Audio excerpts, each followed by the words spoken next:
الحمدللہ کفا وسلام علی عبادہ الذین اصطفیٰ اما بعد۔ محترم ناظرین، پروگرام فضائل رمضان کی اس نشست میں آپ حضرات کا استقبال ہے۔ السلام علیکم ورحمۃ اللہ وبرکاتہ۔ آج کی نشست کا موضوع ہے رمضان میں بعض کوتاہیاں۔ اعوذ باللہ من الشیطان الرجیم، بسم اللہ الرحمن الرحیم۔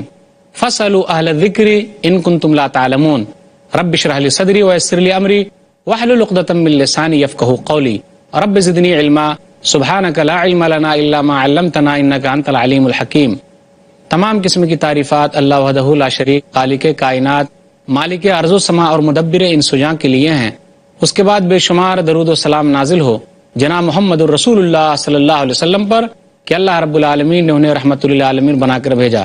اللہم صلی علی محمد وعلی آل محمد کما صلیت علی ابراہیم وعلی آل ابراہیم انک حمید مجید۔ اللہم بارک علی محمد وعلی آل محمد کما بارکت علی ابراہیم وعلی آل ابراہیم انک حمید مجید۔ ناظرین کرام، میں نے سورہ انبیاء سورہ نمبر 21 آیت نمبر 7، اسی طرح سورہ نحل سورہ نمبر 16 اور آیت نمبر 43 آپ کے سامنے پڑھی۔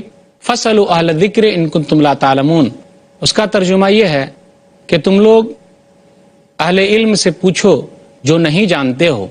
آج میں اس عنوان کے تحت جو ہے کہ رمضان میں بعض کوتاہیاں، یہ بتانے کی کوشش کروں گا کہ ہم لوگ روزہ بھی رکھتے ہیں لیکن ساتھ ساتھ میں بہت ساری چیز ایسے بھی کرتے ہیں جس سے ہمارے روزے پر اور اس کے ثواب پر اثر پڑتا ہے۔ ایسے بھی ہیں یا تو شرم کے مارے نہیں پوچھتے، یا پھر ایسے لوگ ہیں جو ضرورت محسوس ہی نہیں کرتے جی ہم سے کوئی غلطی ہوئی ہے۔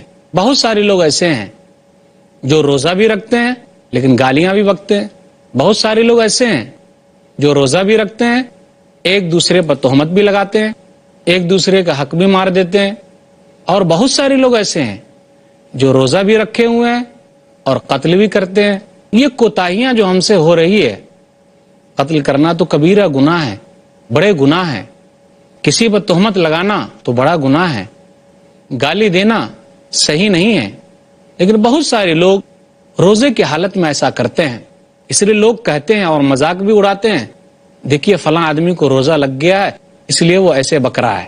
نبی صلی اللہ علیہ وسلم نے ایسے لوگوں کو مفلس کہا ہے، غریب کہا ہے۔ مفلس سے مراد وہ نہیں جس کے پاس پیسے نہیں ہیں، بلکہ مفلس سے مراد تو وہ ہے کہ آدمی روزہ بھی لے کر گیا ہے، نماز بھی لے کر گیا ہے، زکوٰۃ بھی لے کر گیا ہے، کہاں گیا ہے؟ اللہ کے دربار میں گیا ہے، لیکن ساتھ ساتھ کسی کو گالی دی ہے، کسی پر تہمت لگایا ہے، کسی کا مال کھایا ہے، کسی کو مارا ہے اور کسی کو قتل کیا ہے۔ یہ تمام برائیوں کی وجہ سے ان کی اچھائیاں ختم ہو جائے گی، اور وہ آدمی جب اس کے پاس نیکیاں نہیں رہے گی تو جہنم میں پھینک دیا جائے گا۔ نبی صلی اللہ علیہ وسلم کی ایک حدیث آپ کو یاد دلانا چاہتا ہوں، ان کوتاہیوں کی طرف میں نشاندہی کرنا چاہتا جو لوگ روزے کی حالت میں ایسا کرتے ہیں۔ صحیح مسلم کتاب البر والصلہ کتاب نمبر 45 باب نمبر 15 باب تحریم الظلم حدیث نمبر 2581۔ نبی صلی اللہ علیہ وسلم نے ایک مرتبہ صحابہ سے پوچھا، اتدرون ما المفلس، کیا صحابہ تم لوگ جانتے ہو مفلس کون ہے، غریب کون ہے؟ صحابہ نے کہا، المفلس فینا من لا درہم لہ ولا متاع۔ اللہ کے رسول، مفلس آدمی، غریب آدمی، فقیر آدمی ہم میں سے تو وہ ہے جس کے پاس درہم نہیں ہے، سامان نہیں ہے۔ غور کیجیے اللہ کے رسول صلی اللہ علیہ وسلم نے کیا جواب دیا۔ ہم اور آپ بھی ہوتے تو یہی جواب دیتے کہ غریب آدمی وہ ہے جس کے پاس درہم نہیں، پیسے نہیں، سامان نہیں، لیکن نبی صلی اللہ علیہ وسلم نے ایسے لوگوں کو مفلس نہیں کہا ہے۔ نبی صلی اللہ علیہ وسلم نے کہا، المفلس من امتی من یاتی یوم القیامہ بصلاۃ وصیام وزکاۃ ویاتی قد شتم ھذا۔ میری امت کا مفلس تو وہ ہے جو قیامت کے دن آئے گا، روزہ لے کر آیا ہے، زکوٰۃ لے کر آیا ہے، نماز لے کر آیا ہے، قد شتم ھذا، کسی کو گالی دی ہے، وقذف ھذا، کسی پر تہمت لگایا ہے، واکل مال ھذا، اور کسی کا مال ہڑپ کر گیا ہے، کھا لیا ہے، لے لیا ہے، بے ایمانی کر لی ہے۔ اسی طرح وسفک دم ھذا، کسی کو قتل کیا ہے، وضرب ھذا، اور کسی کو مارا ہے، فیوتا ھذا من حسناتہ وھذا من حسناتی فإن فنیت حسناتہ قبل ان یقضى ما علیہ اخذ من خطاياهم فطرحت علیہ ثم طرح فی النار. یہ تمام نیکیاں اس آدمی کی لے لی جائے گی اس برائیوں کی وجہ سے اور اس آدمی کو دے دی جائے گی. جب نیکیاں ختم ہو گئی تو اب کچھ باقی نہیں بچا تو ایسے آدمی کو جہنم میں ڈال دیا جائے گا. ایسے لوگوں کو نبی صلی اللہ علیہ وسلم نے مفلس کہا ہے. تو بہت سارے روزہ دار ایسے ہیں جو روزہ رکھ کر گالیاں بکتے ہیں، تہمت لگاتے ہیں، کسی کا مال ہڑپ کر لیتے ہیں، کسی کو مارتے ہیں. اسی لیے لوگ کہتے ہیں کہ فلاں آدمی کو روزہ لگ گیا ہے. بہت سارے روزہ دار ایسے ہیں جو اپنا وقت پاس کرنے کے لیے، اپنے ٹائم کو برباد کرنے کے لیے، ان کا وقت پاس نہیں ہوتا. اتنا زیادہ وقت ہے ان کے پاس کہ وقت ان کا جا ہی نہیں رہا ہے، ان کا وقت ختم نہیں ہو رہا ہے. تو اپنے وقت کو ختم کرنے کے لیے بہت سارے لوگ اس مہینے کے اندر فلم دیکھنے کے لیے سنیما گھروں کی طرف نہیں جاتے. کرتے کیا ہے؟ تو ایسے لوگ قوالیوں میں اپنے آپ کو مشغول رکھے ہوئے ہیں، قوالیاں سنتے ہیں، ریڈیو میں گانے سنتے ہیں. قرآن کی تلاوت کے بجائے ان تمام کاموں میں وہ لوگ مشغول رہتے ہیں. ذکر و اذکار کے بجائے یہ تمام کاموں میں وہ لوگ مشغول رہتے ہیں. تو ایسی کوتاہیاں اکثر روزہ دار سے ہو رہی ہے، چند روزہ دار سے ہو رہی ہے. اسی طرح بہت سارے روزہ رکھنے والے ایسے ہیں جو رات بھر یوں ہی جاگتے ہیں. صرف رات بھر ان کا کام ہے جاگنے کا. صبح کے وقت سحری کھا کر سو جاتے ہیں، نماز پڑھنے سے ان کو کوئی مطلب نہیں ہے. رات بھر جاگنا، فالتو بات کرنا، اپنا وقت برباد کرنا، ان لوگوں نے کیا سمجھ رکھا ہے. جس طریقے سے رمضان کا دن اہم ہے، رمضان کی رات بھی اہم ہے. تو ایسے لوگوں کو اپنے رات برباد نہیں کرنے چاہیے. بہت سارے روزے دار ایسے مل جائیں گے آپ کو جو روزہ تو رکھے ہوئے ہیں لیکن نماز نہیں پڑھتے. ویسے بھی مسلمانوں کے اندر یہ بیماری عام ہے، اور جب یہ بیماری عام ہو گئی تو برائیاں بھی عام ہیں. بہت سارے روزے دار ایسے ہیں جو روزہ رکھے ہوئے ہیں لیکن نماز نہیں پڑھتے. جب نماز نہیں پڑھیں گے تو برائیوں کا خاتمہ کیسے ہوگا؟ نماز جو ہے برائیوں سے اور بے حیائیوں سے روکنے والی ہے. سورہ عنکبوت سورہ نمبر 29 آیت نمبر 45، ان الصلاۃ تنہی عن الفحشاء والمنکر، کہ نماز جو ہے برائیوں اور بے حیائیوں سے روکنے والی ہے. اسی طرح بہت ساری خواتین ایسی ہیں جو رمضان کے مہینے میں اپنا زیادہ تر وقت کھانا بنانے میں لگا دیتی ہیں. ذکر و اذکار کے لیے انہوں نے وقت نہیں نکالا ہے. قابل مبارکباد ضرور ہیں کہ وہ افطار کا اہتمام کرتی ہیں، سحری بناتی ہیں، لیکن کیا اپنے لیے وقت نہ نکال سکے کہ ذکر و اذکار کریں؟ اسی درمیان میں ذکر و اذکار کے لیے اپنا وقت نکالیں، قرآن کی تلاوت کے لیے کچھ وقت نکالیں، کیونکہ یہ نیکیوں کا زمانہ ہے. پھر یہ مبارک مہینہ ہاتھ لگے کہ نہ لگے، انشاءاللہ اس پر تفصیلی گفتگو ہوگی آئندہ کسی درس کے اندر کہ ماہ رمضان اور خواتین کے بارے میں. بہت سارے روزہ دار تو ایسے ہیں جو لوگ اس چکر میں رہتے ہیں، قرآن کی تلاوت تو نہیں کرتے لیکن تراویح کے بارے میں وہ پتہ لگاتے رہتے ہیں کون سے حافظ کتنا تیز تراویح پڑھاتا ہے. وہاں اور اس مسجد میں وہ لوگ جانے کی کوشش کرتے ہیں. وہ لوگ ایسی مسجدوں کی تلاش میں رہتے ہیں جہاں جلدی تراویح ختم ہو جاتی ہے. کچھ ایسے لوگ بھی ہیں جو لوگ چند دنوں تک تراویح کا اہتمام کرتے ہیں اور اس کے بعد ادھر ادھر اپنا وقت برباد کرتے رہتے ہیں. بہت سارے لوگ تو ایسے ہیں جو تراویح میں ایسے حافظوں کو پسند کرتے ہیں جو یعلمون تعلمون کے ساتھ قرات کرے اور جلدی نماز پڑھا لے. وہ لوگ ایسے حافظوں کی تعریف بھی کرتے ہیں کہ فلاں مسجد کے حافظ صاحب کا کیا کہنا، تراویح کیا پڑھاتے ہیں، یوں ہی 15 سے 20 منٹ کے اندر تراویح پڑھا دیتے ہیں اور ہم لوگوں کے لیے آسانی پیدا کر دیتے ہیں. ایسے حافظوں کی وہ لوگ تعریف کرتے ہیں. لوگوں کو ڈرنا چاہیے، اپنی کوتاہی کو ختم کرنا چاہیے. اللہ تعالیٰ نے کہا قرآن کے بارے میں وَرَتِّلِ الْقُرْآنَ تَرْتِیلًا، قرآن کو ترتیل کے ساتھ ٹھہر ٹھہر کر پڑھو. سورہ مزمل آیت نمبر 4. کیا کہا اللہ نے؟ قرآن کو ترتیل کے ساتھ ٹھہر ٹھہر کر پڑھا جائے. محترم ناظرین، عنوان رمضان میں بعض کوتاہیاں، اس پر گفتگو ہوتی رہے گی. انشاءاللہ پھر ملیں گے چھوٹے سے وقفے کے بعد.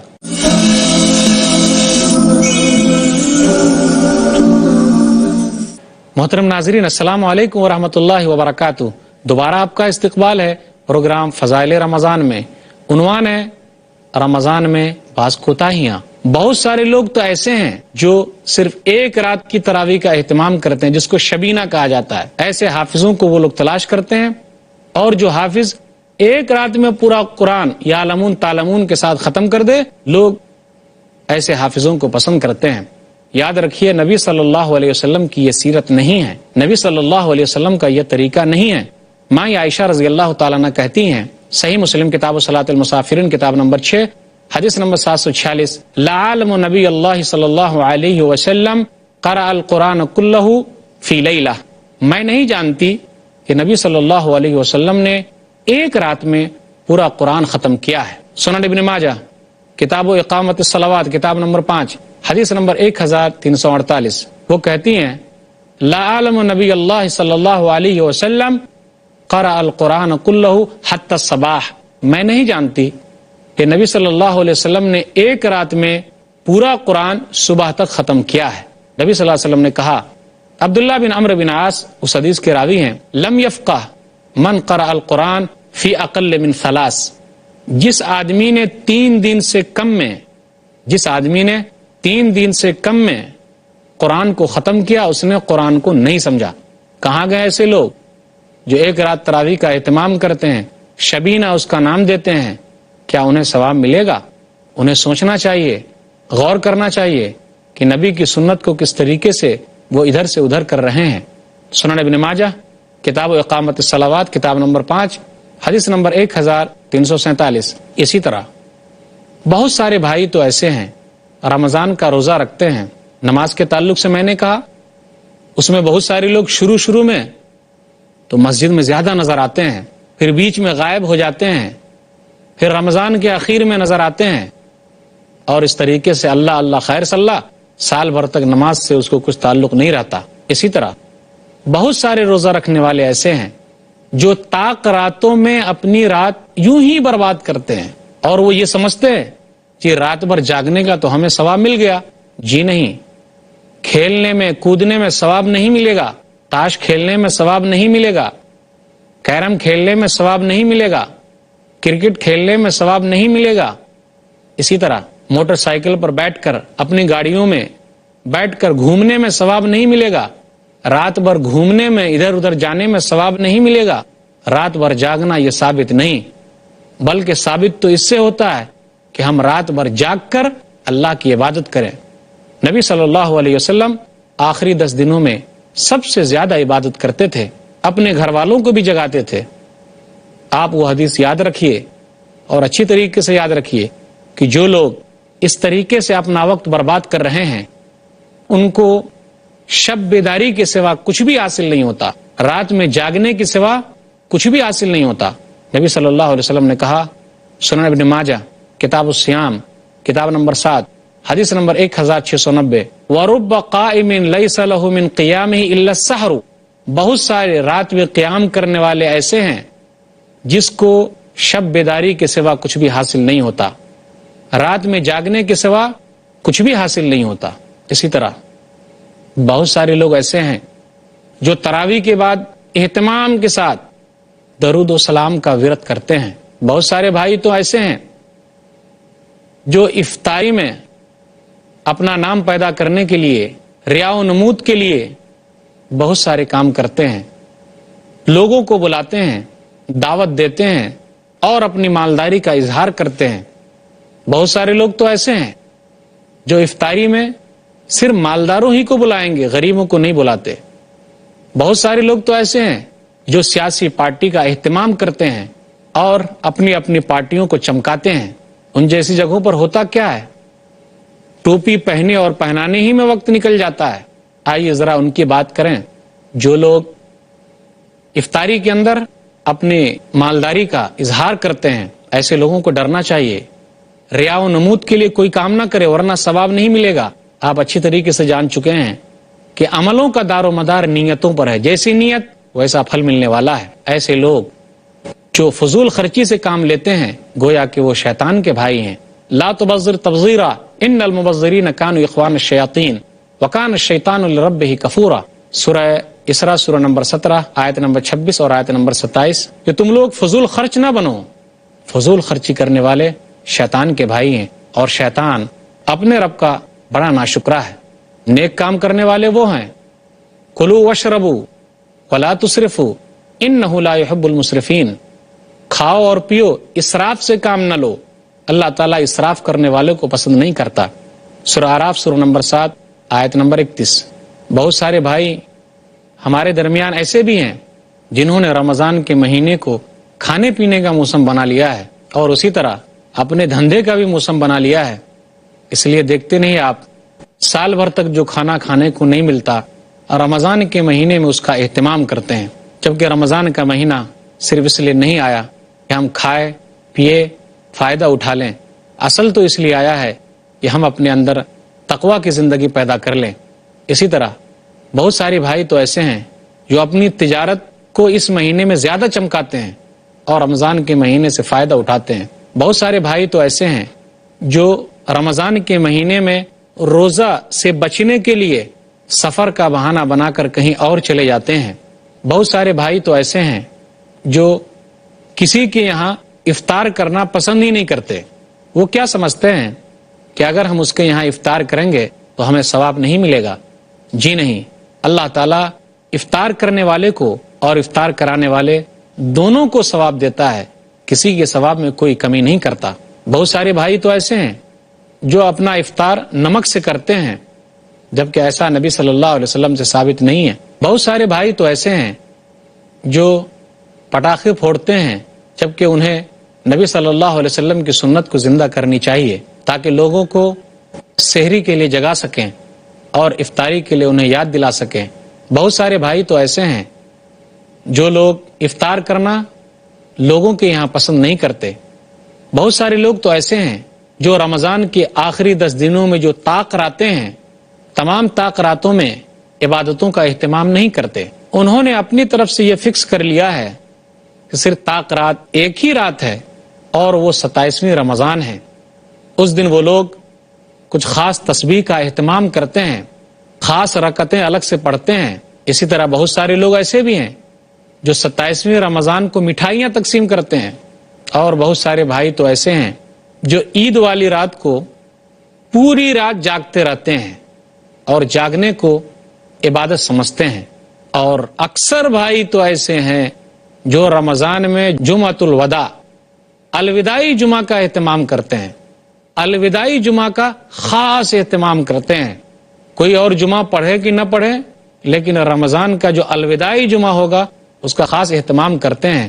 انہیں سوچنا چاہیے کہ یہ جمعہ کو جو ہم نے الوداع کہا، شاید کہ اب دوبارہ رمضان ملے کہ نہ ملے، اس ناحیے سے نہیں، بس اس ناحیے سے کہ جی ہم کو ثواب زیادہ ملے گا۔ دیکھتے نہیں آپ، ایسے لوگ اس جمعہ کے لیے روڈوں پر نماز پڑھتے ہیں۔ آخر اس دن یہ مسلمان لوگ کہاں سے آ جاتے ہیں جو روڈ کے اوپر نماز کا اہتمام کر رہے ہیں، جبکہ ہر دن ہر وقت ہر رکعت میں روڈ کے اوپر تک نماز کا اہتمام ہونا چاہیے، کیونکہ نماز 5 وقت فرض ہے۔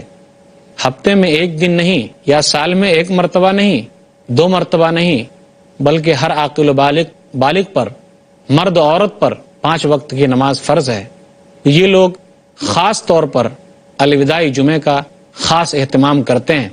بہت سارے بھائی تو ایسے ہیں جو روزہ تو نہیں رکھتے، لیکن عید کی نماز پڑھنے کے لیے پہلی صف میں نظر آتے ہیں۔ بہت سارے لوگوں نے اس مہینے کی مناسبت سے بہت ساری چیزیں ایجاد کر لی ہے، جبکہ لوگوں کو ان کوتاہیوں کو ختم کرنی چاہیے۔ میں نے اپنے تقریر میں یہی کہا کہ رمضان کے مہینے میں بعض کوتاہیاں جو ہم سے سرزد ہو رہی ہے وہ یہی ہے کہ بہت سارے لوگ روزہ رکھ کر بھی کسی کو گالی دے رہے ہیں۔ روزہ دار کسی کو گالی نہیں دیتا، کسی کو مار رہے ہیں، روزہ دار کسی کو نہیں مارتا، کسی کا حق غصب کر رہے ہیں، روزہ دار کسی کا حق غصب نہیں کرتا، کسی کا خون بہا رہے ہیں، روزہ دار کسی کا خون نہیں بہاتا۔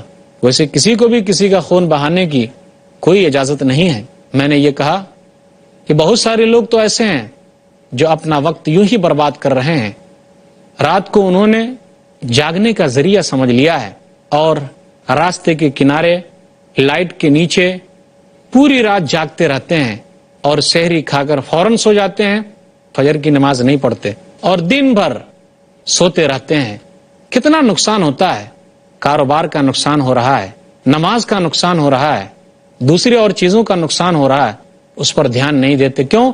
رمضان کا مہینہ ہے، گویا کہ اس مہینے کو ہم نے رات میں جاگنے کے لیے اور دن میں سونے کے لیے بنا لیا ہے. بہت ساری خواتین کے بارے میں نے کہا کہ وہ رمضان کے مہینے میں کھانا پینا بنانے میں زیادہ لگی رہتی ہیں. بہت سارے بھائی اور بہت ساری بہنیں تو ایسی ہیں جو آخری 10 دنوں میں عید کی تیاری میں بالکل لگے رہتے ہیں. پھر وہ لوگ کس طریقے سے عید کی تیاری میں ادھر ادھر جاتے ہیں، کپڑا خریدنے کے لیے ادھر ادھر جاتے ہیں، اور زیادہ بھیڑ ہمیں بازاروں میں نظر آتی ہے.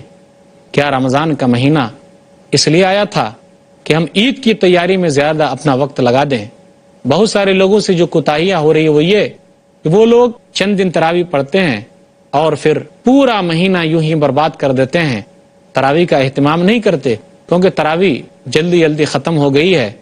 10 دن میں کہیں ختم ہو جا رہی ہے، کہیں 5 ہی دن میں ختم ہو جا رہی ہے، کہیں 15 ہی دن میں ختم ہو جا رہی ہے. پھر وہ دوبارہ قرآن کو اٹھا کر بھی نہیں دیکھتے، پھر وہ دوبارہ مسجد کی طرف آتے بھی نہیں، مسجد کا رخ بھی نہیں کرتے. کیا فائدہ ایسے لوگوں کا؟ کیا ہمیں ان کوتاہیوں پر غور کرنے کی ضرورت نہیں ہے؟ جی ہاں، ایک بات یہاں بیان کرنا مناسب سمجھوں گا کہ اگر دوسرے لوگ، غیر مسلم لوگ ہم لوگوں کو افطار کی دعوت دیں تو اگر حرام کام نہ ہو رہا ہو، حرام کھانے نہ ہو، تو ایسی دعوت میں جانا غلط نہیں ہے.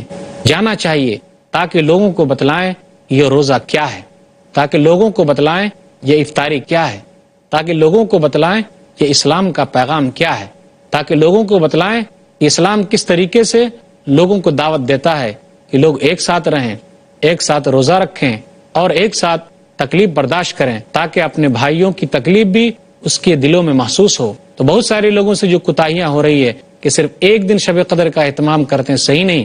ان کو چاہیے کہ وہ آخری 10 دنوں کی طاق راتوں میں 5 راتوں میں اہتمام کریں شب قدر کا. اس دن جاگیں، اللہ کی عبادت کریں، اپنا وقت زیادہ تر لگائیں. وہ 21ویں تاریخ ہے، 23ویں تاریخ ہے، 25ویں تاریخ ہے، 27ویں تاریخ ہے اور 29ویں تاریخ ہے. گویا کہ شب قدر ہر دنوں میں گھوم گھوم کر آتے رہتا ہے. تو ایک ہی رات میں جاگنا اور اس کا اہتمام کرنا، گویا کہ ہم اور آپ اپنے آپ کو ایک بڑے ثواب سے محروم کر رہے ہیں. تو آئیے عہد کیجئے کہ ہم سے جو کوتاہیاں ہو رہی ہے، اللہ تعالیٰ سے دعا کیجئے کہ اللہ تعالیٰ ہماری کوتاہیوں کو دور کرے. جب ہم اور آپ اس طریقے سے قدم اٹھائیں گے اور نیک کام کریں گے، آگے بڑھیں گے تو ہمارا فائدہ ہوگا، اور اگر آگے نہیں بڑھیں گے تو ہمارا نقصان ہونے والا ہے. یہ رمضان کا مہینہ آیا اور یوں ہی نکل گیا، ہمیں کچھ فائدہ نہ ہوا. تو کتنے رمضان آئے اور یوں ہی گزر کے چلے جائیں گے، ہمارا کچھ فائدہ نہیں ہونے والا ہے جب تک کہ ہم اپنے آپ میں کچھ بدلاؤ نہ لائیں. یاد رکھیے، بہت سارے لوگ دنیا سے چلے گئے اور چلے جائیں گے. کسی کو رمضان کا مہینہ یہ ملا ہے، آئندہ نہ ملے گا. خوش نصیب ہے وہ لوگ جو رمضان کا مہینہ پاتے ہیں اور اپنے آپ کو بخشوا لیتے ہیں. بد نصیب ہے وہ لوگ جو رمضان کا مہینہ پانے کے باوجود بھی اپنی کوتاہیوں کی وجہ سے اپنے آپ کو بخشوا نہیں لیتے. اللہ تعالیٰ سے دعا ہے کہ اللہ تعالیٰ ہم لوگوں کی کوتاہیوں کو دور کرے اور رمضان سے صحیح طریقے سے فائدہ اٹھانے کی توفیق دے. آمین. وآخر دعوانا الحمدللہ رب العالمین وصلی اللہ علی نبینا محمد وآلہ وصحبہ اجمعین. والسلام علیکم ورحمۃ اللہ وبرکاتہ.